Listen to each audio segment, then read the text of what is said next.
창문을 열면 골목 분식집의 기름 냄새가 먼저 들어온다. 늦은 오후에 해가 싱크대의 물때를 금빛으로 덮는다. 이른을 넘긴 내 방은 작다.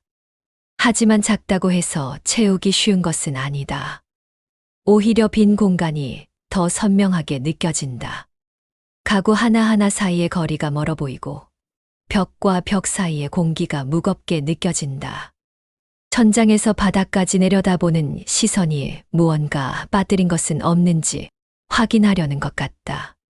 전화를 거는 손가락이 자꾸 망설여진다. 번호를 누르고 벨이 가는 동안 혹시라도 받고 싶지 않은 마음이 목까지 차오른다. 신호음이 3번 울리면 끄는 버릇이 생겼다. 4번째가 울리기 전에 재빨리 빨간 버튼을 누른다.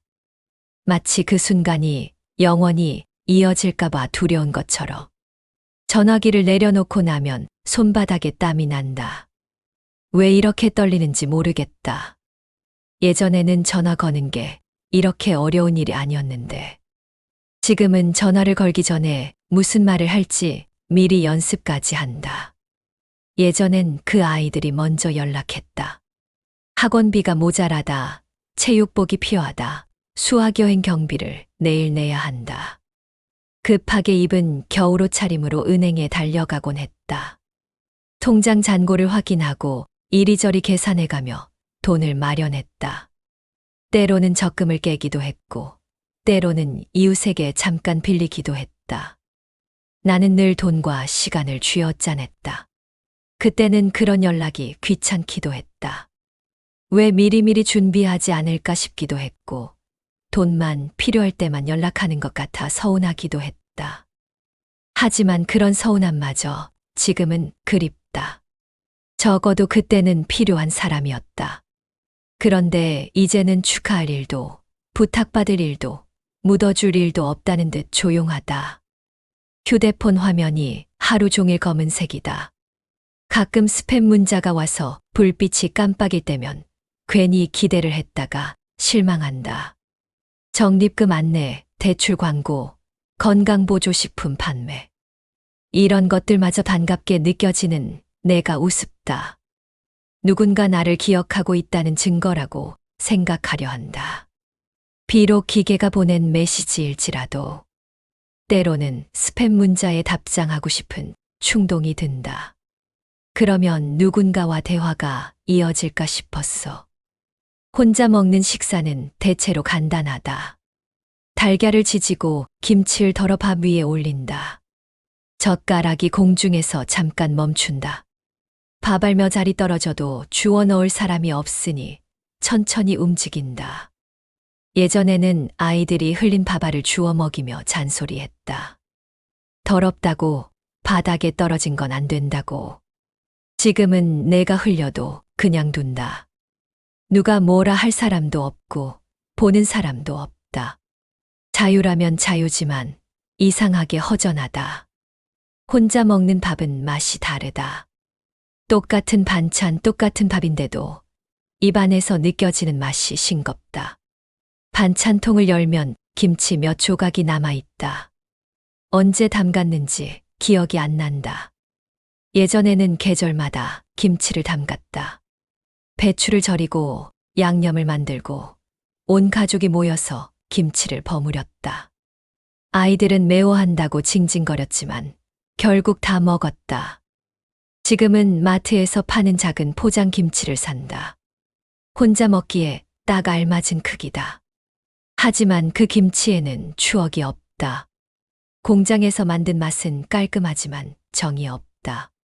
가끔은 김치를 담가볼까 생각하지만 혼자 먹기엔 너무 많다. 가끔은 텔레비전 소리를 키워놓고 내가 사람들 사이에 끼어있는 척한다. 드라마 속 등장인물들이 웃으면 나도 따라 웃는다. 누군가 울면 나도 마음이 먹먹해진다. 화면 속 웃음이 벽에 부딪혀 금세 식는다. 그 웃음이 사라지고 나면 방은 더 조용해진다. 침묵이 웃음보다 더 크게 들린다. 리모컨을 들어 채널을 돌린다. 어느 채널을 봐도 결국 혼자 보는 것은 마찬가지다. 때로는 드라마 속 가족들이 부럽다. 저녁 식탁에 둘러앉아 하루 이야기를 나누는 모습이. 저녁이 되면 창밖으로 사람들이 집으로 돌아가는 모습이 보인다. 학교에서 돌아오는 아이들, 직장에서 돌아오는 어른들, 장보고 돌아오는 주부들. 모두 어딘가로 향한다. 모두 기다리는 사람이 있고 맞아주는 사람이 있다. 나만 이 자리에 그대로 있다. 창문 너머로 보는 사람이지 맞이하는 사람이 아니다. 유리창이 경계선이다. 안과 밖을 나누는 투명한 벽. 가끔은 창문을 열고 밖으로 고개를 내밀어 본다. 바깥 공기가 얼굴에 닿으면 잠깐이나마 세상과 연결된 기분이 든다. 밤이 되면 이웃집 불빛이 하나둘 꺼진다. 마지막까지 켜져 있는 창문을 바라보며 저 집도 이제 꺼지겠구나 싶으면 정말로 불이 꺼진다. 그러면 내 방만 홀로 환하다. 어둠 속에서 혼자 빛나는 것이 외로운지 따뜻한지 구분이 안 된다. 때로는 일부러 불을 끄고 어둠 속에 앉아 있는다. 그러면 내 방도 다른 집들과 똑같아 보인다. 조용히 잠든 집. 하지만 어둠 속에 혼자 앉아 있는 것도 쉽지 않다. 생각이 너무 많아진다. 이대로 하루가 흘러가도 누구도 모른다. 내가 아침에 일어났는지, 밥을 먹었는지, 약을 먹었는지, 잠자리에 들었는지. 모든 것이 내 선택이고 내 책임이다. 자유롭다고 할 수도 있겠지만 모른다는 사실이 더 외롭다. 관심받지 못하는 자유는 때때로 버림받은 느낌과 구별이 안 된다. 선택할 수 있다는 것과 선택해야만 한다는 것 사이에는 큰 차이가 있다. 모든 결정을 혼자 내려야 한다는 것이 때로는 부담스럽다. 휴대폰을 들었다 놨다를 반복한다. 연락하고 싶지만 먼저 연락하기가 어렵다. 안부를 묻고 싶지만 괜히 부담을 주는 것 같다. 보고 싶다고 말하고 싶지만 그런 말이 무거운 짐이 될까봐 주저한다. 그래서 그냥 둔다. 그냥 두는 것이 서로에게 좋은 일이라고 스스로를 달랜다. 하지만 그렇게 달래는 마음조차 쓸쓸하다. 배려라는 이름으로 거리를 두는 것이 정말 옳은 일인지 확신이 서지 않는다. 어쩌면 내가 먼저 연락하기 싫어서 핑계를 대는 것일지도 모른다. 시계 바늘이 움직이는 소리가 들린다. 똑딱 똑딱 규칙적인 소리가 방 안을 채운다. 예전에는 들리지 않던 소리다. 아이들이 있을 때는 집 안이 시끄러워서 시계 소리가 묻혔다. 지금은 그 소리가 가장 큰 소리다. 시간이 지나간다는 것을 알려주는 유일한 신호. 하루가 또 흘러간다. 내일도 오늘과 비슷할 것이다. 그런 예측 가능함이 때로는 안정감을 주고 때로는 답답함을 준다. 냉장고 문을 열었다 닫기를 반복한다. 특별히 먹고 싶은 게 있어서가 아니라 그냥 습관이다. 냉장고 안에는 늘 비슷한 것들이 들어있다. 달걀, 김치, 우유, 반찬 몇 가지. 혼자 살기에 충분한 양이다. 하지만 가끔은 냉장고가 꽉 찼으면 좋겠다는 생각이 든다. 온 가족이 먹을 음식들로 빼곡히 채워진 냉장고. 그런 냉장고를 정리하는 일이 그립다. 거울을 보면 낯선 사람이 있다. 언제 이렇게 늙었을까? 주름이 깊어지고 머리카락이 휘어지고 어깨가 구부정해졌다. 거울 속에 나는 내가 기억하는 나와 다르다. 마음속에 나는 아직 젊은데 몸은 이미 늙어버렸다. 이런 몸으로 누군가를 만나는 것이 부끄럽다. 예전의 내 모습을 기억하는 사람들에게 지금의 모습을 보여주고 싶지 않다. 하루가 끝날 때면 오늘 무엇을 했는지 떠올려 본다. 별다른 일 없이 하루가 지나간다. 밥을 먹고 텔레비전을 보고 약간의 청소를 하고 잠깐 산책을 한다. 매일 비슷한 일상의 반복. 변화라고는 날씨가 바뀌는 것뿐이다. 이런 하루하루가 모여 한 달이 되고 한 달이 모여 1년이 된다. 그렇게 시간이 흘러간다. 반지하 복도 끝에는 빨래를 널어두는 철봉이 있다. 비가 오면 이웃이 서로 손수건을 안쪽으로 밀어준다. 이름을 몰라도 습관처럼 서로의 젖은 것을 덜어준다. 말을 나누지 않아도 통하는 무언의 배려가 있다. 그런 작은 친절이 하루를 조금씩 따뜻하게 만든다. 오늘도 누군가 내 빨래를 안쪽으로 밀어두었다. 고맙다는 인사를 하고 싶지만 그 사람이 누구인지 모른다. 그래서 나도 다른 사람의 빨래를 조심스럽게 옮겨둔다. 이름도 모르는 사이의 작은 연대감이다. 오전엔 병원에 다녀왔다. 의사는 나의 뼈 사진을 들여다보며 걷기와 햇빛을 권했다. 골밀도가 낮아졌다고 했다. 칼슘제를 먹고 매일 30분씩 걸으라고 했다. 햇빛을 챙겨 먹는다는 말이 우습지만 조금 진지하게 고개를 끄덕였다. 건강을 챙기는 일이 이렇게 일이 될 줄 몰랐다. 예전에는 저절로 걸었고 저절로 햇빛을 받았는데 이제는 의식적으로 노력해야 하는 일이 되었다. 건강도 관리해야 하는 숙제가 되었다. 병원 복도를 걸으며 다른 환자들을 본다. 나와 비슷한 나이의 사람들이 대부분이다. 누군가는 지팡이를 짚고, 누군가는 휠체어를 타고, 누군가는 보호자와 함께 온다. 나는 혼자 왔다. 혼자 와서 혼자 진료를 받고 혼자 돌아간다. 자립적이라고 할 수도 있지만 때로는 옆에 누군가 있었으면 하는 마음이 든다. 특히 의사가 어려운 말로 설명할 때는 더욱 그렇다. 혼자서는 다 기억하기 어렵다. 집에 와서 무슨 말을 했는지 가물가물하다. 처방전을 들고 나오는데 갑자기 허리가 시큰했다. 앉았다 일어설 때마다 어딘가 삐걱거린다. 기계가 오래되어 기름칠이 필요한 것처럼 내 몸도 그런 것 같다. 누구라도 옆에서 가방을 들어주면 덜 아플 것 같았다. 무거운 건 아니지만 혼자 들기에는 부담스럽다. 예전에는 당연히 누군가 들어주거나 같이 들었는데 이제는 모든 것을 혼자 해야 한다. 가방을 바닥에 내려놓고 잠깐 허리를 폈다. 지나가는 사람들이 흘깃 본다. 괜찮다는 표정을 지으려 애쓴다.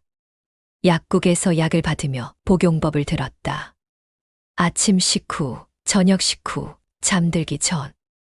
약통이 여러 개다. 집에 와서 요일별로 나누어 담는 약통에 정리했다. 월요일부터 일요일까지 칸칸이 나뉜 플라스틱 통. 이런 것을 쓰게 될 줄 몰랐다. 젊을 때는 어른들이 이런 걸 쓰는 게 신기했는데 이제 내가 그 어른이 되었다. 약통을 보면 일주일이 한눈에 보인다. 오늘이 무슨 요일인지도 약통을 보면 알 수 있다. 약이 남아있으면 아직 먹지 않은 것이고 비어있으면 이미 먹은 것이다. 버스를 기다리며 휴대폰을 꺼냈다. 가족 단체 채팅방에 새로운 메시지가 몇 개 있다. 한때는 주말마다 사진이 넘쳤다. 아이가 처음 걸었다, 승진을 했다, 여행을 떠난다. 손자, 손녀들의 작은 변화도 모두 사진으로 공유되었다. 나는 그 사진들을 보며 하트를 눌렀다. 예쁘다, 잘했다, 건강해 보인다는 댓글을 달았다. 그때는 그런 소통이 당연했다. 할머니의 댓글을 기다리는 것 같았고 내 반응이 중요한 것 같았다. 내가 가족의 중심에 있다는 느낌이었다. 어느 날부터 나는 읽고만 반응했다. 사진을 보고 좋아요만 누르고 댓글은 달지 않았다. 무슨 말을 해야 할지 모르겠고 같은 말만 반복하는 것 같았다. 그러다 보니 내 메시지는 점점 줄어들었다. 말이 줄면 사람은 투명해진다. 투명해진 사람이 하는 말은 더 빨리 지나가 잔상이 남지 않는다. 채팅방에서 내 존재감은 점점 옅어졌다. 있는지 없는지도 모르게 되었다. 가끔 내가 메시지를 보내면 어색한 침묵이 흐른다. 단체 채팅방에서 내 존재감은 점점 옅어졌다. 가끔 내가 메시지를 보내면 어색한 침묵이 흐른다. 그 침묵이 길어질수록 다음 메시지 보내기가 더 어려워진다. 결국 나는 읽기만 하는 사람이 되었다. 구경하는 사람, 지켜보는 사람, 반응하지 않는 사람. 때로는 내가 이 채팅방에서 나가면 누가 알까 싶기도 하다. 아마 한동안은 아무도 모를 것이다. 그런 생각이 서글프다. 언제부터 이렇게 투명한 존재가 되었을까? 그래서 말 대신 작은 일들을 기록하기로 했다. 공책 한 권을 샀다. 줄이 그어진 보통 공책이다.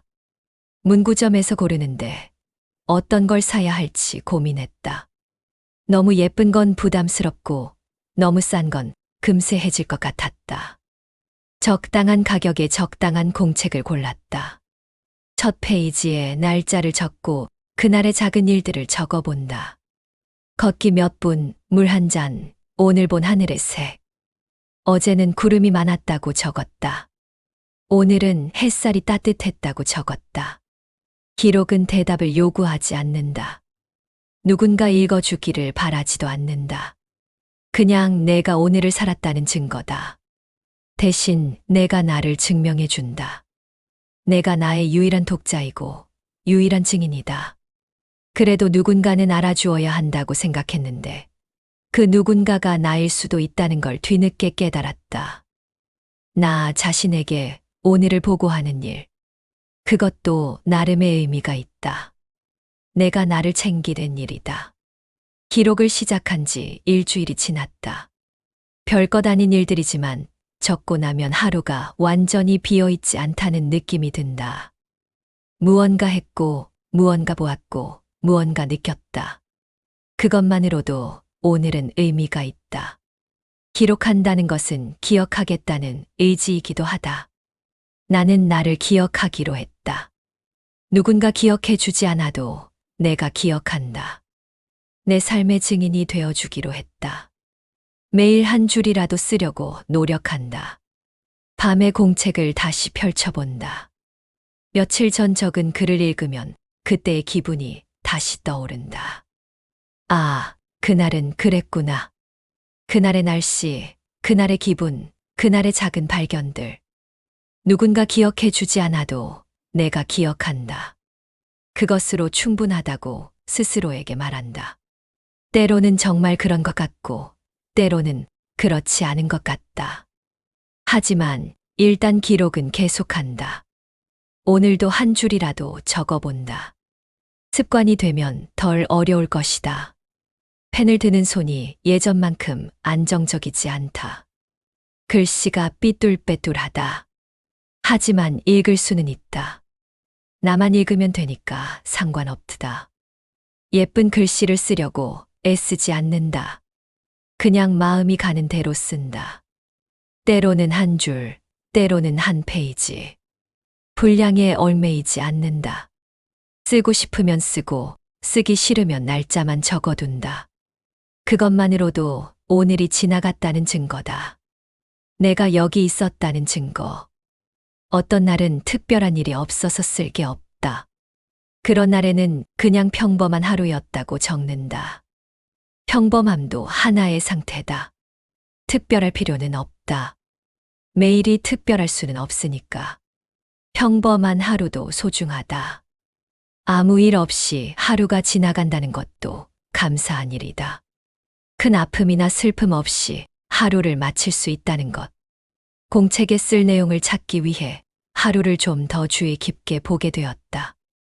예전에는 그냥 지나쳤을 작은 일들을 발견한다. 길에서 만난 고양이, 마트에서 들은 음악, 이웃의 안부 인사. 이런 것들이 하루를 채우는 작은 조각들이다. 기록을 위해 하루를 돌아보니 생각보다 많은 일들이 있었다. 그냥 무심코 지나쳤을 뿐이다. 때로는 과거의 기억이 떠올라서 그것을 적기도 한다.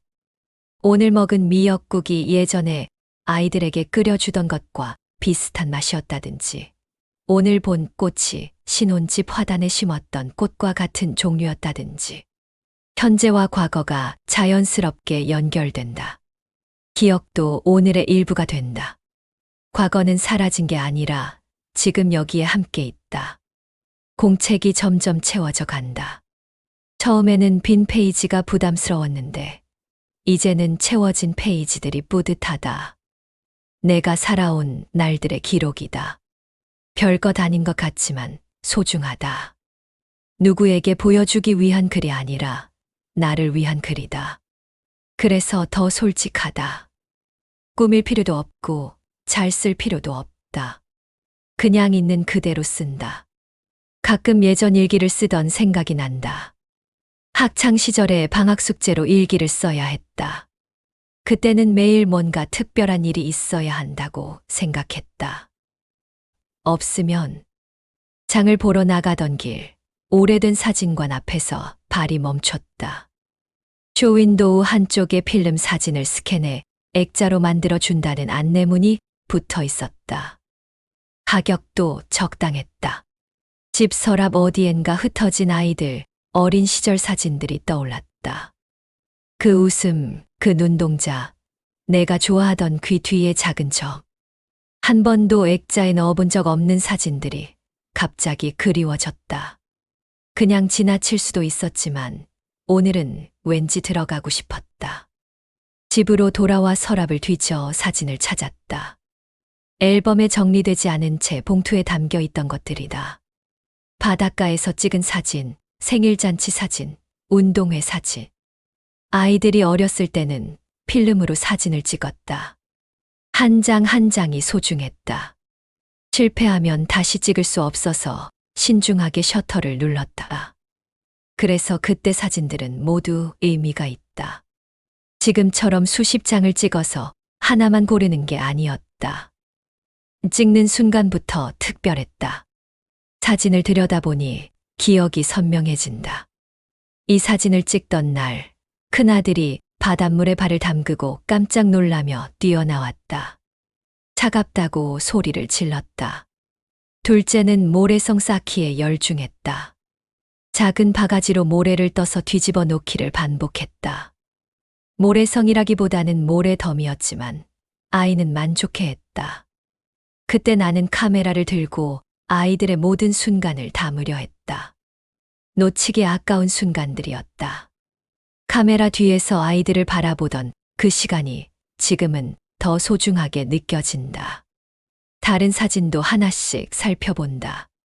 생일 케이크 앞에서 얼굴을 문지르던 작은 손, 앞니가 비어 웃던 얼굴. 그때는 매년 생일마다 케이크를 직접 만들었다. 스펀지 케이크를 구워서 크림을 발라주고 과일을 올려주었다. 아이들은 그런 케이크를 당연하게 여겼다. 엄마가 만들어주는 게 당연하다고 생각했다. 나도 그렇게 생각했다. 그런 일상이 영원히 계속될 줄 알았다. 하지만 어느새 아이들은 커버렸고 더 이상 내가 만든 케이크를 기다리지 않게 되었다. 운동회 사진도 있다. 빨간 모자를 쓴 큰아이가 달리기를 하고 있다. 카메라를 든 내 손이 떨려서 사진이 약간 흔들렸다. 그때는 그 흔들림이 실패작이라고 생각했는데 지금 보니 그 떨림에 내 마음이 담겨 있다. 아이가 넘어질까봐, 뒤처질까봐 조마조마했던 마음. 그런 마음이 손의 떨림으로 남아있다. 완벽한 사진보다 더 생생하다. 사진관 문을 밀자 종소리가 울렸다. 주인은 내 손에서 빨리 구겨지는 영수증 같은 표정을 읽었는지 천천히 의자에 앉으라고 했다. 나는 가방에서 사진 몇 장을 꺼냈다. 어떤 사진을 골라야 할지 고민했다. 너무 많이 가져가면 비용이 부담스럽고 너무 적게 가져가면 아쉬울 것 같았다. 결국 가장 마음에 드는 몇 장만 골라서 가져왔다. 선택하는 과정도 즐거웠다. 각각의 사진에 담긴 추억을 다시 한번 되짚어보게 되었다. 주인은 말없이 긁힌 자국을 닦고 훼손된 모서리를 펴며 스캐너 위에 사진을 올렸다. 오래된 사진이라 곳곳에 상처가 있었다. 모서리가 접히고 표면에 스크래치가 났고 색깔도 바랬다. 하지만 주인은 능숙하게 사진을 다뤘다. 아마 이런 오래된 사진을 많이 다뤘을 것이다. 나 같은 사람들이 많이 왔을 것이다. 추억을 되살리려는 사람들, 시간을 되돌리려는 사람들. 화면에 커다랗게 떠오른 웃음을 보자 엉뚱하게도 오늘 저녁 반찬이 떠올랐다. 김을 굽고 참기름을 한 방울 떨어뜨려야겠다고. 웃음은 이상하게 사람을 살린다. 사진 속 아이들의 웃음이 나를 다시 일상으로 데려왔다. 오늘도 밥을 먹고 김을 구워 먹고 하루를 마무리해야겠다는 생각이 들었다. 추억 속에만 머물러 있을 수는 없다. 지금의 나도 돌봐야 한다. 사진 값은 생각보다 저렴했다. 걱정했던 것만큼 비싸지 않았다. 액자까지 포함해서 한 장에 10,000원이 안 됐다. 일주일 후에 찾으러 오라고 했다. 집에 돌아가는 길이 가벼웠다. 일주일 후를 기대하며 걷는 것이 오랜만이었다. 뭔가 기다릴 일이 생겼다는 것이 좋았다. 시간이 의미 있게 느껴졌다. 하루하루가 사진을 찾으러 가는 날에 가까워지는 과정이 되었다. 일주일을 기다리는 동안 자꾸 사진관 생각이 났다. 어떻게 나올까? 예쁘게 나올까? 액자는 어떤 모양일까? 궁금한 것들이 있다는 게 좋았다. 오랫동안 별다른 기대 없이 살았는데 작은 기대라도 생기니 하루가 다르게 느껴졌다. 기다림이 있는 삶과 없는 삶의 차이를 실감했다. 기다릴 일이 있으면 시간의 방향성이 생긴다. 일주일이 지나 사진을 찾으러 갔다. 포장지에 쌓인 액자를 받아들고 집으로 돌아왔다. 조심스럽게 포장을 풀었다. 사진이 새 것처럼 선명해졌다. 긁힌 자국도 사라지고 색깔도 선명해졌다. 마치 어제 찍은 사진 같았다. 기술의 발전이 놀라웠다. 시간을 되돌릴 수는 없지만 기억은 되돌릴 수 있다는 생각이 들었다. 낡은 것을 새롭게 만드는 기술이 있다니. 벽에 걸 자리를 찾았다. 거실 소파 맞은편 벽이 좋을 것 같았다. 앉아서 자연스럽게 볼 수 있는 곳. 못을 받고 액자를 걸었다. 처음에는 삐뚤어져서 몇 번 조정했다. 수평을 맞추는 일이 생각보다 어려웠다. 하지만 완벽하게 맞춰야겠다는 생각이 들었다. 이 사진은 그럴 자격이 있다. 아이들의 웃음은 정확한 자리에 있어야 한다. 액자를 걸고 나서 소파에 앉아 바라보았다. 방의 분위기가 달라졌다. 벽에 걸린 웃음이 방을 환하게 만들었다. 이제 소파에 앉을 때마다 그 웃음을 볼 수 있다. 혼자 있어도 혼자가 아닌 기분이 들 것 같다. 사진 속 아이들이 나와 함께 있는 것 같다. 시간을 뛰어넘어 만나는 아이들. 저녁을 먹으며 액자를 바라보았다. 밥을 먹는 동안 아이들이 지켜보고 있는 것 같았다. 예전에는 아이들과 함께 밥을 먹었는데 이제는 사진 속 아이들과 함께 먹는다. 현실은 아니지만 완전히 가짜도 아니다. 추억이라는 형태로 함께 있다. 그것만으로도 위로가 된다. 밤에 잠들기 전 액자를 다시 한번 바라보았다. 어둠 속에서도 흰 액자가 희미하게 보인다. 내일 아침에 일어나면 가장 먼저 볼 것도 이 사진이다. 하루의 시작과 끝을 함께할 사진. 아이들의 웃음으로 하루를 시작하고 아이들의 웃음으로 하루를 마무리한다. 나쁘지 않은 일상이다.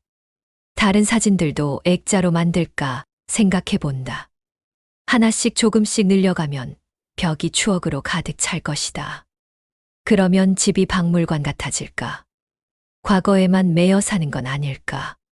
하지만 과거를 부정할 필요는 없다. 과거도 내 삶의 일부다. 현재와 함께 있어도 된다. 추억과 함께 사는 것도 하나의 방법이다. 사진을 보며 그때의 나를 생각한다. 젊었던 나, 바쁘게 살았던 나, 아이들을 키우느라 정신없었던 나. 그때는 지금을 상상하지 못했다. 아이들이 다 크고 나서의 삶을 준비하지 못했다. 그냥 막연히 그때가 되면 뭔가 있을 거라고 생각했다. 하지만 아무 준비 없이 맞은 노년은 생각보다 길고 비어 있었다. 하지만 이제 조금씩 채워가고 있다. 기록하는 일, 사진을 액자로 만드는 일, 작은 기대를 갖는 일. 이런 것들이 하루를 조금씩 의미 있게 만든다. 큰 변화는 아니지만 변화는 변화다. 어제보다 오늘이 조금 더 낫다면 그것으로 충분하다. 완전히 새로운 삶을 살 필요는 없다. 지금의 삶을 조금씩 개선해가면 된다. 계절이 기울며 해가 짧아졌다. 빛이 짧아지면 그림자는 길어진다. 저녁 무렵 엘리베이터 앞에서 이웃 아주머니와 마주쳤다. 그녀는 나를 볼 때마다 손목에 채운 만보개를 흔들며 오늘도 만 걸음 채웠다고 자랑한다. 나는 웃으며 내 걸음 수는 마음속에서 카운트한다고 답했다. 사실 정확히 세어본 적은 없다. 그냥 적당히 걸었다는 느낌만 있을 뿐이다. 하지만 아주머니는 내 말을 재미있어 했다. 아주머니가 동네 복지관에서 어르신 글쓰기 수업을 연다며 같이 가보자고 했다. 글을 써본 게 언제였던가. 영수증 뒤에 적어둔 장보기 목록이 마지막이었다. 그것도 글이라고 할 수 있을까? 우유, 달걀, 김치, 이런 단어들의 나열. 문장다운 문장을 써본 게 언제인지 기억이 안 난다. 하지만 거절하기도 뭐해서 그냥 가보겠다고 했다. 어차피 할 일도 없으니까. 복지관까지 가는 길에 아주머니는 계속 이야기했다. 혼자 사는 것, 자식들 이야기, 건강 이야기. 나는 적당히 맞장구를 쳤다. 이런 대화가 오랜만이었다. 누군가와 나란히 걸으며 이야기하는 것. 별다른 내용은 아니지만 대화라는 것 자체가 좋았다. 내 목소리를 누군가 듣고 있다는 것. 내가 하는 말에 누군가 반응하고 있다는 것. 수업 첫날 강사는 이름 대신 각자가 가장 자주 들었던 호칭을 말해 보라 했다. 누구 엄마, 누구 할머니, 선생님, 사장님. 다들 자연스럽게 대답했다. 나는 한동안 입을 열지 못했다. 나를 부르던 소리가 사라진 뒤로 나는 어떤 이름으로 살아야 하는지 잊어버렸다. 엄마라는 호칭도 이제는 어색하다. 아이들이 어른이 되고 나서는 엄마라고 부르는 일이 줄어들었다. 할머니라는 호칭도 아직 익숙하지 않다. 결국 나는 그냥 이름을 말했다. 준혜라고. 강사는 이름도 좋다고 했다. 호칭보다 이름이 더 본질적이라고. 하지만 이름을 부르는 사람도 이제는 거의 없다. 병원에서 호명할 때나 들을 뿐이다. 그것도 성까지 붙여서 부르니까 친근한 느낌은 없다. 언제부터 나는 이름 없는 사람이 되었을까? 돌아오는 길에 마음속에서 작게 나를 불러보았다. 준혜야, 괜찮다. 그 작은 소리가 생각보다 따뜻했다. 오랫동안 누군가 내 이름을 부르는 소리를 듣지 못했는데 내가 나를 부르니까 이상했다. 어색하면서도 반가웠다. 내가 나에게 말을 거는 것. 그것도 나름의 대화다. 혼자만의 대화지만 대화는 대화다. 집에 도착해 사진 아래에 의자를 놓고 오래 앉아 있었다. 이름을 다시 떠올리는 일은 오래된 등을 켜는 일과 비슷했다. 불빛이 약하지만 방향을 잃지 않게 한다. 나는 순애다. 누군가의 엄마이기 전에, 누군가의 할머니이기 전에 순애라는 이름을 가진 사람이다. 그 이름으로 살아온 세월이 있다. 그 이름으로 앞으로도 살아갈 것이다. 글쓰기 수업은 일주일에 한 번이었다. 별것 아닌 주제들이었지만 쓰다 보니 재미있었다. 오늘 먹은 음식, 어제 본 꿈, 가장 좋아하는 계절. 간단한 주제들이지만 쓰려고 하니 생각할 게 많았다. 왜 그 음식을 좋아하는지, 그 꿈은 무엇을 의미하는지, 그 계절이 좋은 이유는 무엇인지. 평소에는 그냥 지나쳤을 것들을 자세히 들여다보게 되었다. 다른 수강생들의 글을 들어보는 것도 흥미로웠다. 비슷한 나이의 사람들이지만 각자 다른 이야기를 가지고 있었다. 누군가는 젊은 시절 간호사였고, 누군가는 시장에서 장사를 했고, 누군가는 교사였다. 모두 다른 삶을 살았지만 지금은 같은 교실에 앉아 있다. 각자의 이야기가 모이니까 하나의 큰 이야기가 되는 것 같았다. 처음에는 내 글을 다른 사람들 앞에서 읽는 게 부끄러웠다. 잘못 쓴 건 아닌지, 어색한 건 아닌지 걱정했다. 하지만 아무도 비판하지 않았다. 오히려 공감한다고, 비슷한 경험이 있다고 말해 주었다. 내 이야기가 혼자만의 이야기가 아니라는 걸 알게 되었다.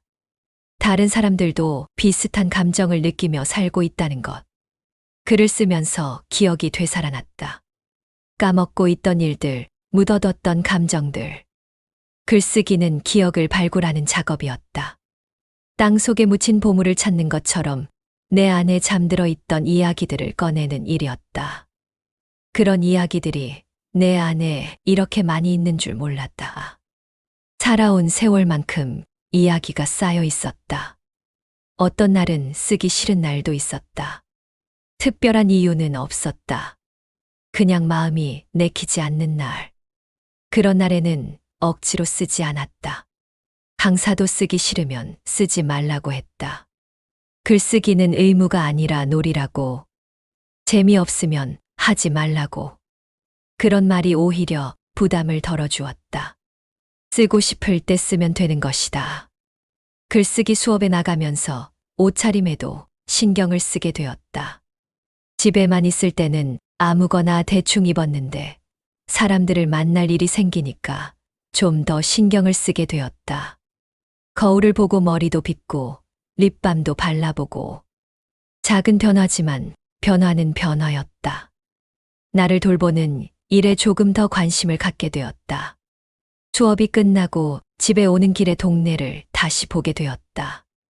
평소에는 그냥 지나쳤을 골목길, 가게들, 사람들. 글감을 찾는 눈으로 보니까 모든 게 다르게 보였다. 저 할아버지는 어떤 이야기를 가지고 있을까? 저 가게는 언제부터 있었을까? 저 꽃은 누가 심었을까? 호기심이 생겼다. 궁금한 게 생기니까 세상이 더 흥미로워졌다. 집에 와서도 글쓰기 수업에서 배운 것들을 혼자 연습해 보았다. 오늘 있었던 일을 글로 써보기, 창밖 풍경 묘사하기, 어린 시절 기억 되살려 쓰기. 처음에는 한 문장 쓰는 것도 어려웠는데 점점 길어졌다. 할 말이 많다는 걸 발견했다. 그동안 할 말이 없다고 생각했는데 사실은 할 말을 찾지 못했던 것뿐이었다. 글을 쓰다 보니 내 마음도 정리가 되었다. 막연했던 감정들이 구체적인 단어로 바뀌었다. 외롭다는 것도 여러 종류가 있다는 걸 알게 되었다. 그리운 외로움, 쓸쓸한 외로움, 평온한 외로움. 같은 외로움이라도 다른 색깔을 가지고 있었다. 감정에 이름을 붙이니까 다루기가 쉬워졌다. 강사는 글쓰기가 치료라고 했다. 마음의 상처를 글로 써내면 조금씩 아물어간다고. 처음에는 무슨 말인지 잘 몰랐는데 점점 이해가 되었다. 마음속에 쌓인 것들을 글로 토해내니까 조금씩 가벼워지는 기분이었다. 억눌렀던 감정들이 해방되는 느낌이었다. 수업에 참여하면서 새로운 친구들도 생겼다. 수업 후에 함께 차를 마시거나 산책을 하는 사람들. 깊은 관계는 아니지만 반가운 사람들이다. 나이가 들어서 새로운 사람을 만나는 게 쉽지 않은데 글쓰기가 매개가 되어 새로운 인연을 만들어 주었다. 공통의 관심사가 있으니까 대화도 자연스럽게 이어졌다. 글쓰기 수업에서 숙제가 나왔다. 가장 외로웠던 순간을 한 단락으로 쓰기. 펜을 잡자 손끝이 떨렸다. 외로움은 언제나 길게 늘어지는데 단락은 짧아야 했다. 어떤 외로움을 써야 할까? 너무 많아서 오히려 고르기 어려웠다. 가장 깊었던 외로움, 가장 길었던 외로움, 가장 아팠던 외로움. 각각 다른 무게와 색깔을 가지고 있었다. 결국 나는 한 문장만 적었다. 아무도 모르는 밤에 국이 넘치도록 끓이고 숟가락 소리를 일부러 크게 냈다. 그 한 문장에 모든 외로움이 담겨 있는 것 같았다. 넘쳐오르는 국물은 넘쳐오르는 외로움이었고, 크게 낸 숟가락 소리는 누군가 알아달라는 신호였다. 하지만 아무도 듣지 않는 신호. 혼자만의 연주. 강사는 고개를 끄덕이며 소리를 쓴 게 좋다고 했다. 소리는 혼자서도 둘이 되는 마술이라고. 그 말이 마음에 들었다. 정말 그런 것 같았다. 혼자 내는 소리지만 그 소리를 듣는 나도 있으니까 혼자가 아니게 되는 것. 소리로 만드는 짧은 대화. 내가 내는 소리에 내가 답하는 것. 다른 사람들의 외로움 이야기도 들었다.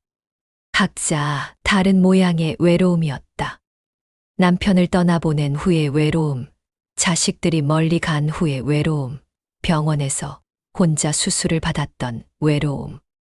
모두 다르지만 어딘가 비슷했다. 외로움의 끝에서 우리는 모두 만나고 있었다. 서로 다른 길을 걸어왔지만 같은 곳에 도착한 사람들. 수업이 끝나고 복지관 로비에서 무료 법률 상담 안내문을 보았다. 노년 주거와 상속, 요양제도, 보호자 부재. 안내문은 정직하게 사실을 나열했지만 어느 줄도 나에게 손을 얹지는 않았다.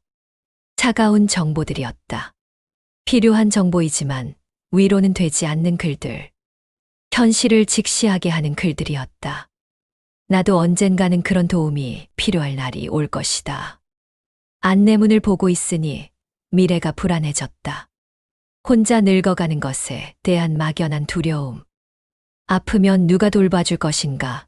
거동이 불편해지면 어떻게 할 것인가? 마지막 순간에 누가 곁에 있어줄 것인가? 생각하고 싶지 않았던 것들이 안내문을 통해 현실로 다가왔다. 피할 수 없는 미래의 모습들. 하지만 지금 당장 걱정해도 소용없다는 생각이 들었다. 그때가 되면 그때의 방법이 있을 것이다. 지금은 지금의 삶을 살면 된다. 미래의 불안 때문에 현재를 망칠 필요는 없다. 오늘 할 수 있는 일을 하고 오늘 누릴 수 있는 작은 행복을 누리자. 그것이 미래를 준비하는 가장 좋은 방법일지도 모른다. 나는 그저 집으로 돌아와 장판 위를 천천히 걸었다. 발바닥의 온도가 내려가면 담요를 펼쳤다. 창문 밖에서 아이들이 떠드는 소리가 밤까지 흘렀다. 나는 귀를 열었다. 타인의 웃음은 공짜다. 공짜인 웃음이지만 값이 없진 않았다. 마음이 조금 덜 비었다. 아이들의 웃음소리가 내 방까지 흘러들어와 빈 공간을 채워주었다. 창밖의 소리에 집중해 보았다. 아이들 목소리 외에도 여러 소리가 들렸다. 텔레비전 소리, 요리하는 소리, 문 여닫는 소리, 자동차 소리. 모두 누군가 살고 있다는 증거들이었다. 나 혼자 사는 게 아니라는 증거들. 보이지 않지만 주변에 사람들이 있다는 것. 그 사실만으로도 외롭지 않았다. 그날 밤 오랜만에 꿈을 꾸었다.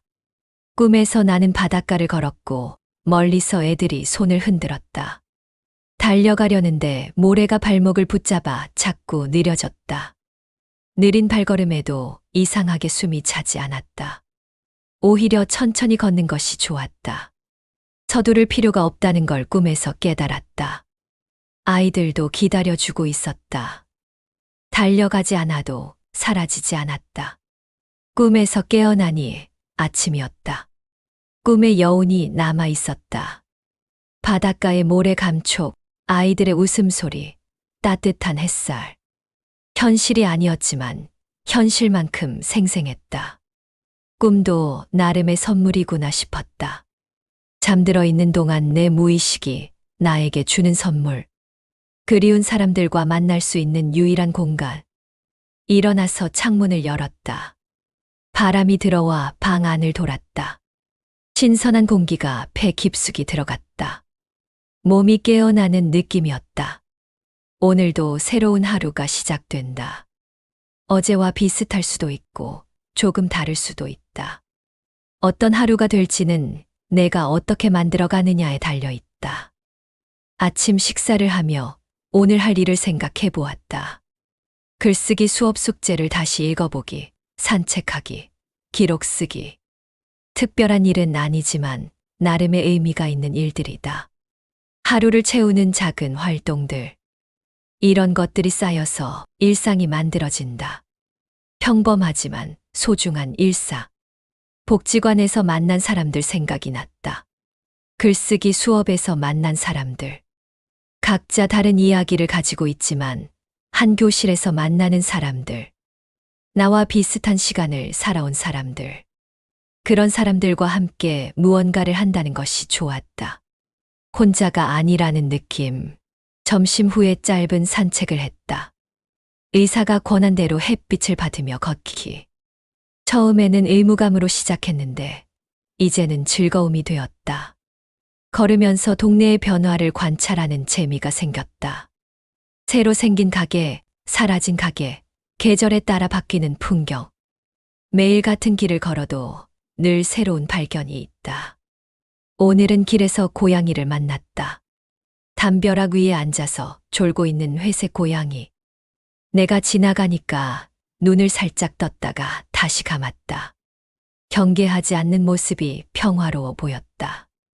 고양이도 나름의 일상이 있을 것이다. 먹고 자고 놀고 쉬는 일사. 인간과 다르지 않다. 단순하지만 완전한 살. 집으로 돌아와 글쓰기 숙제를 다시 읽어보았다. 내가 쓴 외로움에 대한 문장.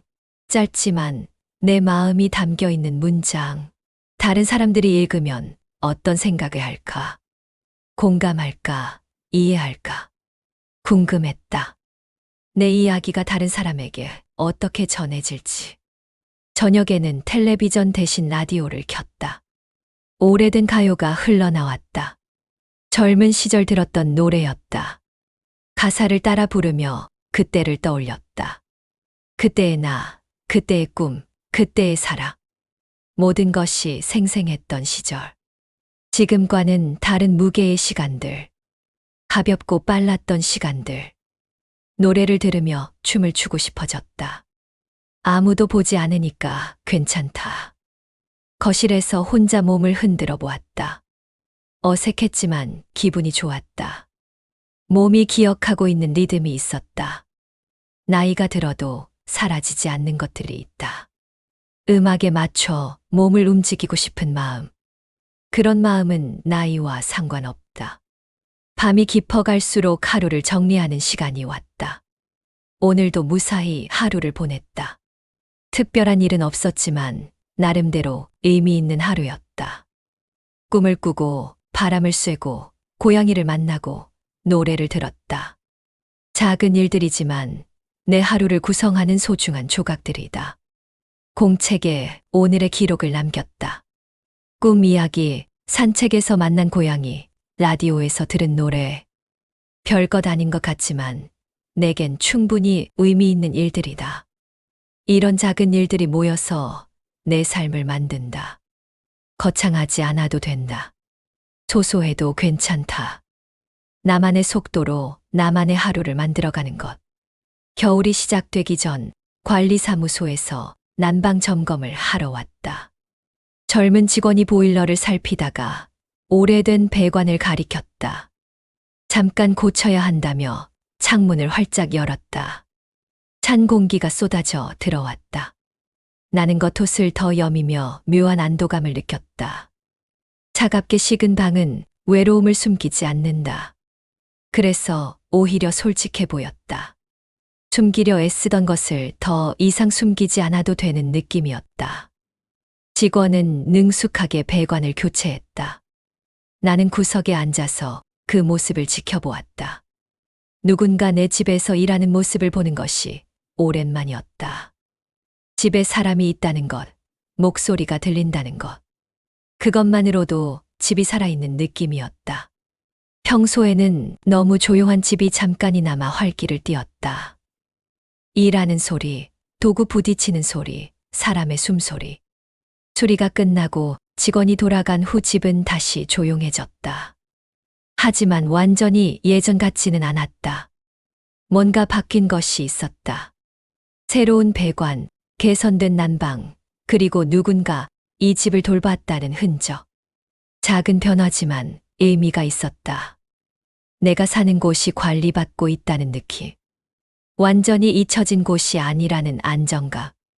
그날 저녁 큰아들에게 메시지가 왔다. 연말이라 바쁘고 내년쯤 집을 옮길 계획이니 이해해달라. 주말에 오기 어렵다다. 답장을 쓰다 지우기를 여러 번 했다. 뭐라고 써야 할지 모르겠었다. 괜찮다고 해야 할지, 보고 싶다고 해야 할지, 아니면 아무 말도 하지 않는 게 나을지. 결국 짧게 건강 챙겨라 적었다. 보내고 나니 문장 끝에 점을 찍지 않은 것이 떠올랐다. 미완의 문장처럼 미완의 마음이 남았다. 메시지를 다시 읽어보니 여러 의미로 해석될 수 있었다. 건강 챙겨라. 짧고 무덤덤한 문장. 사랑이 담겨 있는지 서운함이 담겨 있는지 애매했다. 아마 아들도 헷갈릴 것이다. 하지만 더 긴 설명을 하기에는 마음이 복잡했다. 이해한다고 해도 서운하고 서운하다고 해도 부담을 줄 것 같았다. 그냥 짧게 끝내는 것이 나았다. 아들의 메시지를 받고 나니 현실이 다시 선명해졌다. 가족이라는 이름은 있지만 실제로는 각자의 삶을 살고 있다는 것. 어쩔 수 없는 일이다. 아이들도 자신의 삶이 있다. 나도 젊을 때는 부모보다 내 삶이 우선이었다. 지금 아이들을 탓할 수는 없다. 시간의 흐름이 그렇게 만드는 것이다. 다음 날 복지관에서 마을 신문을 만든다는 말을 듣고 사진 한 장을 보냈다. 우리 동네 골목 겨울 하늘. 편집자는 따뜻한 사진이라고 답했다. 내가 찍은 하늘을 누군가 따뜻하다고 불러준 것이 이상하게 오래 남았다. 내가 본 하늘을 다른 사람도 보게 되고 그 사람이 나와 비슷한 감정을 느꼈다는 것. 작은 소통이지만 의미 있는 소통이었다. 사진을 찍을 때는 그냥 예쁘다는 생각만 했었다. 누군가와 나누려는 의도는 없었다. 하지만 나누고 보니 더 의미가 생겼다. 혼자 보는 아름다움과 함께 보는 아름다움의 차이. 함께 보면 배가 되는 것이 있다. 감동도 그 중 하나다. 나누면 줄어드는 것이 아니라 늘어나는 것. 마을 신문에 내 사진이 실린다는 생각에 기분이 좋았다. 작은 기여지만 기여는 기여다. 내가 이 동네의 일부라는 느낌. 여기 사는 사람으로서 무언가 보탬이 되고 있다는 느낌. 오랫동안 받기만 했는데 주는 일도 할 수 있다는 발견. 나이가 들어도 줄 수 있는 것이 있다. 사진을 보내고 나서 카메라를 다시 만져보았다. 오래 사용하지 않아서 먼지가 쌓여 있었다. 예전에는 자주 사용했었다. 아이들 사진, 가족 여행 사진, 일상의 순간들. 카메라가 없으면 안 될 정도로 자주 들고 다녔다. 지금은 찍을 일이 별로 없어서 서랍에 넣어두었다. 카메라를 닦으며 다시 사진을 찍어볼까 생각했다. 혼자 사는 일상도 기록할 가치가 있을 것이다. 창밖 풍경, 식탁 위에 소박한 식사, 책상 위에 공책과 펜. 평범한 장면들이지만 내 삶의 진짜 모습들이다. 화려하지 않아도 진실한 모습들. 나이 든 여자의 조용한 일상. 그날 밤 사진관에서 액자 하나를 더 만들어 달라고 주문했다. 겨울 하늘 사진을 프린트에 걸어 두려고. 벽이 두 장의 하늘로 환해지면 방도 덜 움츠러들 것 같았다. 아이들 사진과 하늘 사진. 과거와 현재가 함께 있는 벽. 시간을 넘나드는 공간. 추억과 일상이 만나는 곳. 액자를 주문하고 나니 또 다른 기다림이 생겼다. 일주일 후에 찾을 액자. 그 액자를 어디에 걸지, 다른 액자와 어떻게 배치할지. 작은 계획들이 생겼다. 계획이 있으면 시간이 의미를 갖는다. 기다림이 있으면 미래가 있다.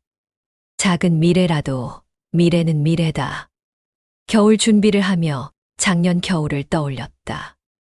혼자 보낸 첫 겨울이었다. 춥고 길고 외로웠다. 올겨울은 어떨까? 작년보다는 나을 것 같다. 글쓰기 수업도 있고 새로운 사람들도 만났고 작은 취미들도 생겼다. 같은 겨울이라도 다른 겨울이 될 것이다. 내가 바뀌었으니까 겨울도 달라 보일 것이다. 옷장에서 겨울옷을 꺼내며 정리했다. 작년에 입었던 코트, 목도리, 장갑. 모두 혼자 다녔던 흔적들이 있었다.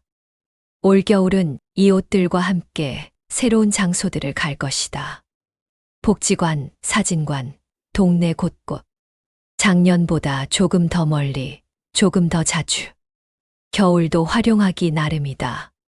창밖을 보니 첫눈이 내릴 것 같은 하늘이었다. 회색 구름이 낮게 깔려 있었다. 첫눈을 보면 소원을 빈다던데 무슨 소원을 빌까? 거창한 소원보다는 소박한 소원이 좋겠다. 건강하게 겨울을 나기, 새로운 친구들과 좋은 시간 보내기, 가족들이 무탈하기. 이런 작은 소원들. 저녁을 먹으며 창밖을 계속 보았다. 언제 눈이 내릴까? 첫눈을 놓치고 싶지 않았다. 첫눈은 특별하다. 겨울의 시작을 알리는 신호. 새로운 계절의 첫 인사. 나이가 들어도 첫눈을 보면 여전히 설렌다. 변하지 않는 것들이 있다. 계절의 변화에 대한 감수성은 나이와 상관없다. 밤늦게 정말로 눈이 내리기 시작했다. 창문을 열고 손을 내밀어 보았다. 차갑고 부드러운 눈송이가 손바닥에 닿았다. 금세 녹아버렸지만 그 순간의 감촉이 선명했다. 겨울이 왔다. 새로운 계절이 시작되었다. 나도 새로운 마음으로 이 겨울을 맞이하자. 혼자여도 괜찮다. 눈이 내리는 밤에는 모든 사람이 조금씩 혼자다. 어느 토요일 글쓰기반에서 작은 낭독회가 열렸다. 참석자는 10명 남짓. 나는 손이 떨려서 종이를 책상 위에 내려놓고 천천히 읽었다. 아무도 모르는 밤의 숟가락 소리, 넘쳐 흐른 국물의 가장자리, 젖은 장갑의 촉각. 읽는 동안 놀랍게도 내 목소리가 다른 누구의 목소리처럼 들렸다. 마치 다른 사람의 이야기를 대신 읽어주는 것 같았다. 하지만 분명히 내 이야기였다. 내가 경험한 외로움, 내가 느낀 감정들. 목소리를 내서 읽으니까 글이 달라졌다. 머릿속으로만 읽을 때와는 다른 무게가 있었다. 소리가 되니까 더 실감이 났다.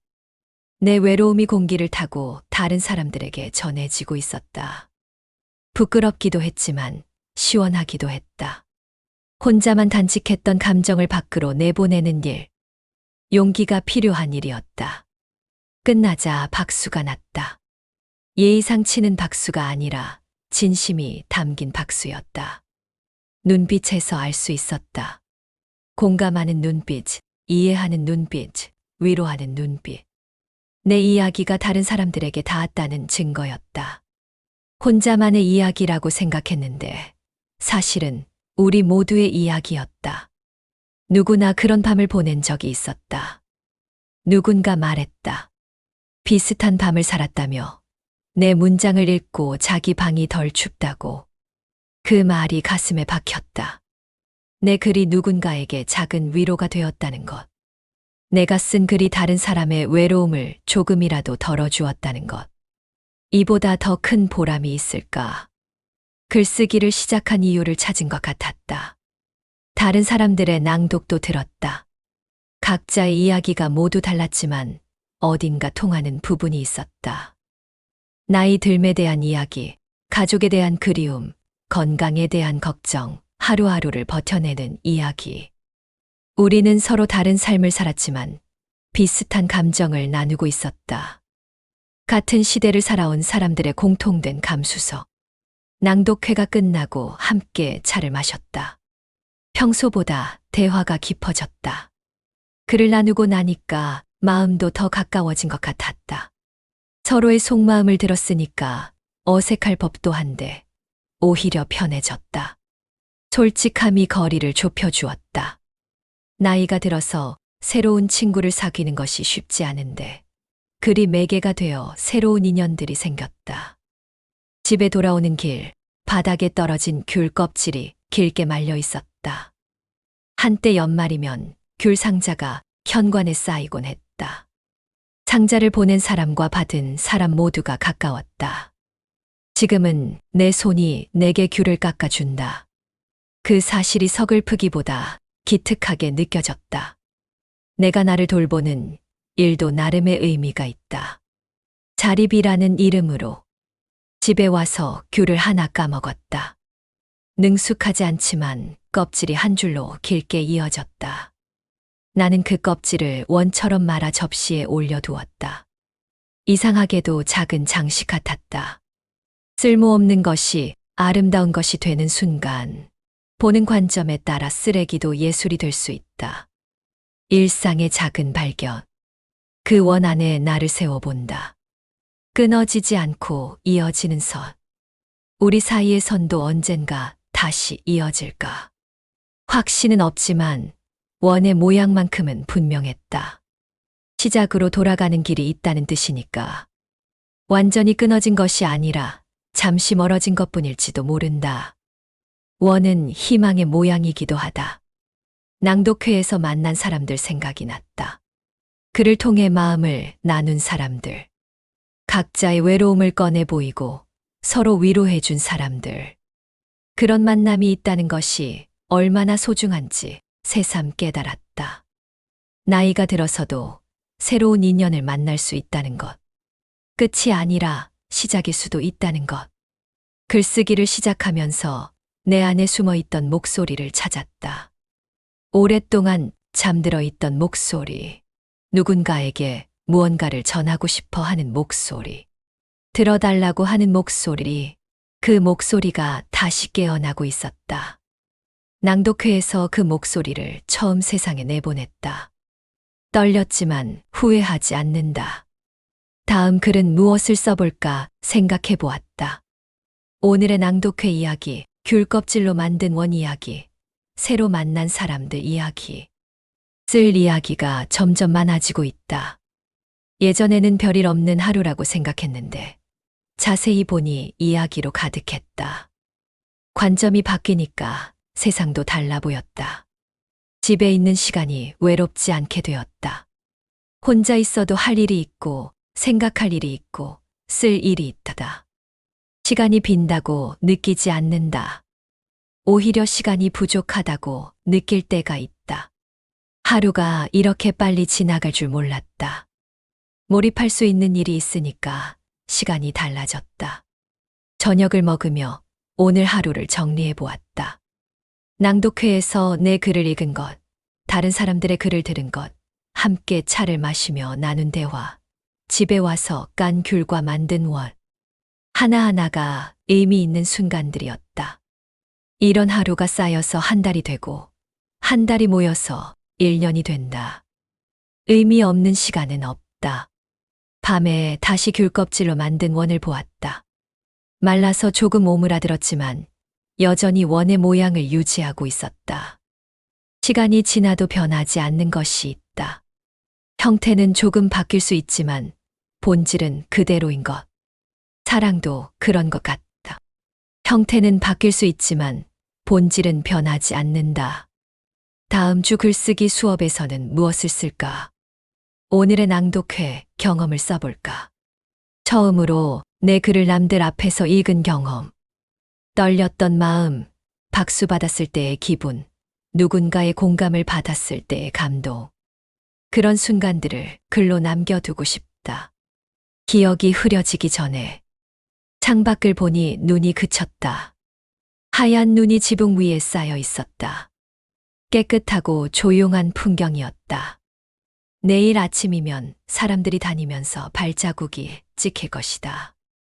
깨끗한 눈밭에 첫 발자국을 찍는 기분은 어떨까?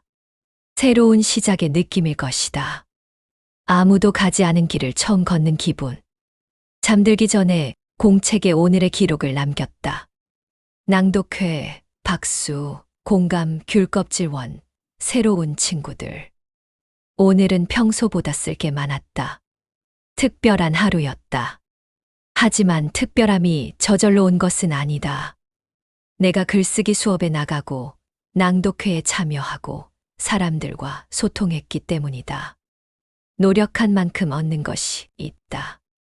내일은 또 어떤 하루가 될까? 평범할 수도 있고 특별할 수도 있다. 그것은 내가 어떻게 만들어가느냐에 달려 있다. 수동적으로 하루를 보내느냐, 능동적으로 하루를 만들어가느냐의 차이. 나이가 들어서도 선택할 수 있는 것들이 있다. 그 선택들이 모여서 내 삶을 만든다. 글쓰기를 통해 내 안의 이야기를 발견했다.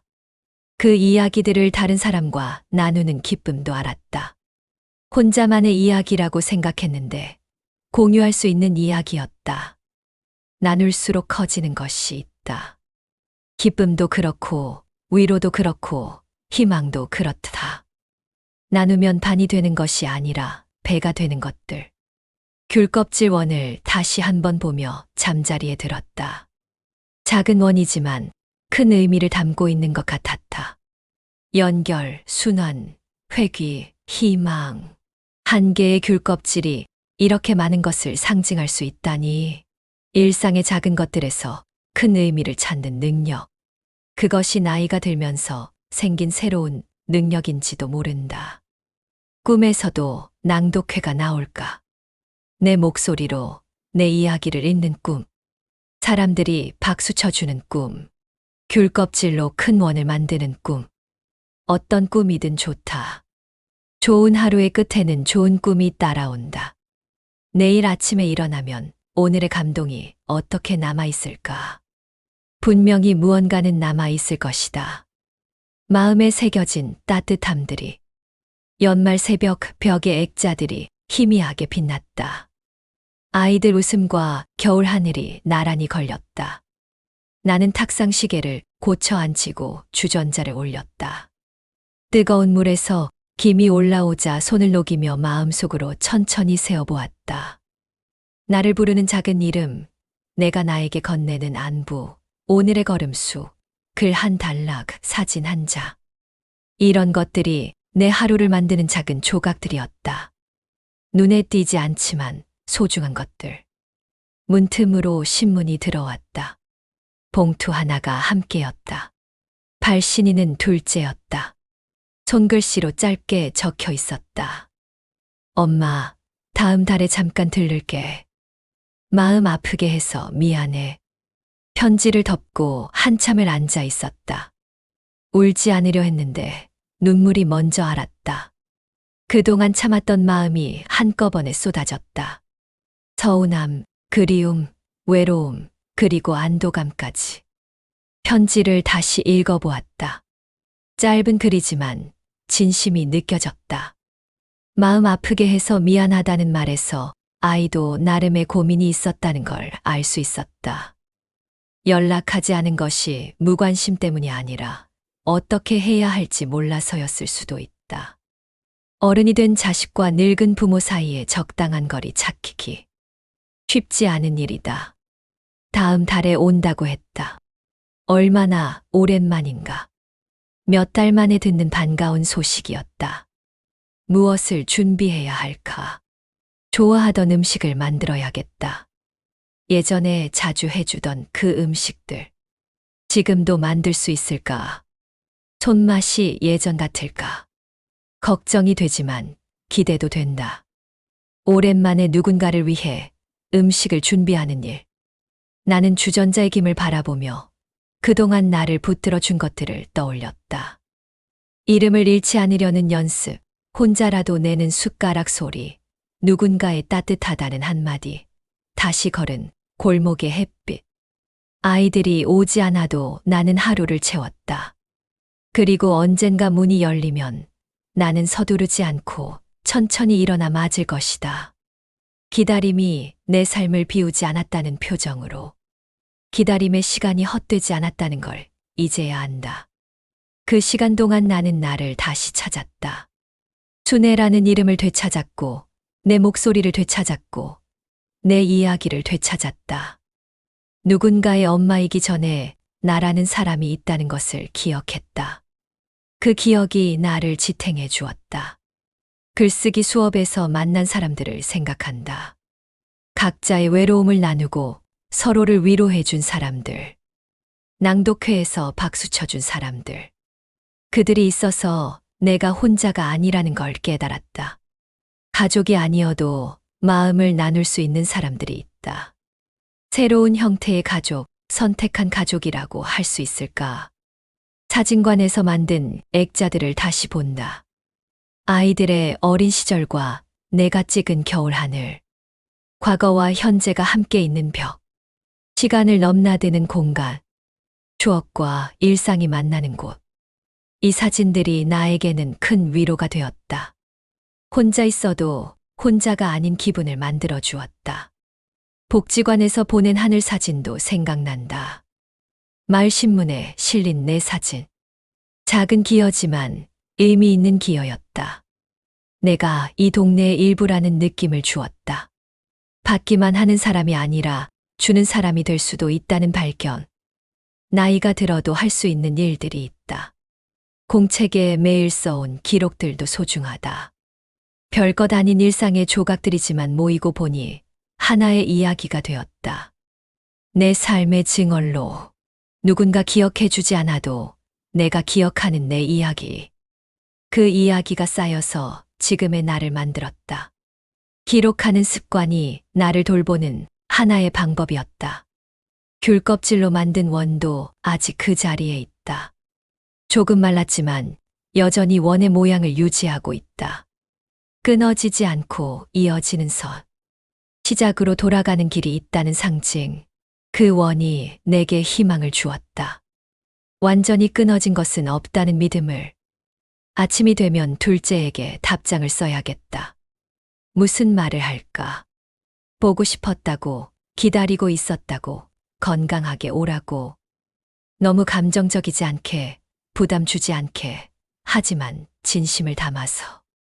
적당한 거리감을 유지하면서도 사랑을 전하는 글쓰기.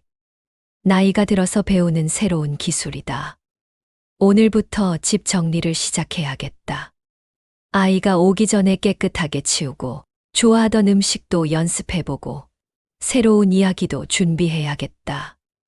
글쓰기 수업 이야기, 새로 만난 친구들 이야기, 사진을 액자로 만든 이야기. 그동안의 변화들을 들려주고 싶다. 하지만 너무 많은 기대는 하지 않으려 한다. 아이도 바쁜 일상이 있고 잠깐 들르는 것일 수도 있다. 예전처럼 오래 머물기는 어려울 것이다. 그래도 괜찮다. 잠깐이라도 만날 수 있다는 것, 안부를 전할 수 있다는 것, 그것만으로도 충분하다. 욕심을 줄이니까 마음이 편해진다. 그날이 오지 않더라도 괜찮다. 나는 이미 나에게로 돌아왔으니까. 다른 사람에게서 찾으려 했던 것들을 내 안에서 찾았다. 이름, 목소리, 이야기, 의미, 모두 내 안에 있었다. 다른 사람의 인정이나 관심 없이도 내가 나를 인정하고 관심을 갖는 법을 배웠다. 외로움도 나의 일부가 되었다. 피하려 하지 않고 함께 살아가는 법을 배웠다.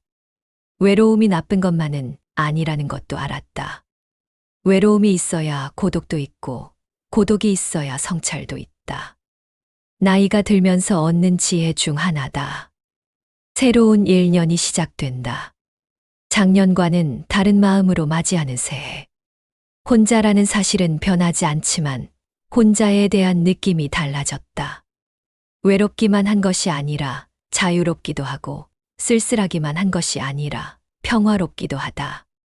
모든 것은 관점의 문제다. 올해는 더 많은 글을 써보고 싶다.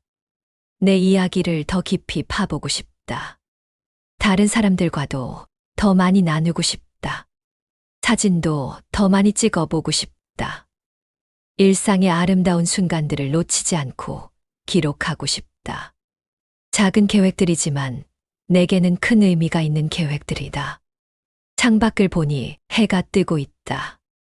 새해 첫날의 해돋이. 예전에는 가족들과 함께 해돋이를 보러 가곤 했다. 지금은 창문을 통해서지만 여전히 아름답다. 새로운 시작을 알리는 빛. 오늘도 새로운 하루가 시작된다. 어제와 다를 수도 있고 비슷할 수도 있다. 중요한 건 내가 어떤 마음으로 맞이하느냐다.